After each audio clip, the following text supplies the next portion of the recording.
అలీసాగర్ నిజాం సాగర్ కింద balancing reservoir ఇది. దీని టోటల్ కెపాసిటీ వచ్చేసి 304, అంటే ఎఫ్ఆర్ఎల్ లెవెల్ 1296, అంటే 1299.6. దాని కరస్పాండెంట్గా 304 MCF. అయితే ప్రజెంట్ వాటర్ లెవెల్ వచ్చేసి మనకు 1297.6 ఉంది. దానికి కరస్పాండింగ్ కెపాసిటీ వచ్చేసి 237.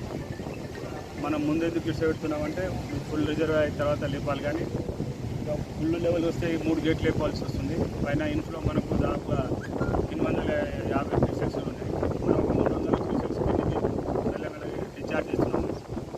కింద పొలాలు ఏమి ఉండకుండా తక్కువ ఉన్నప్పుడే మెల్లమెల్ల ఒక గేట్లు వేసి చెప్తున్నాం అన్నట్టు. ఇది అంతా మన ఎస్ఐ గారికి, ఎంఆర్ఓ గారికి, అందరి కింద రైతులకు, సర్పంచ్, జడ్పీటీసీ, ఎంపీసీ అందరికీ చెప్పారు.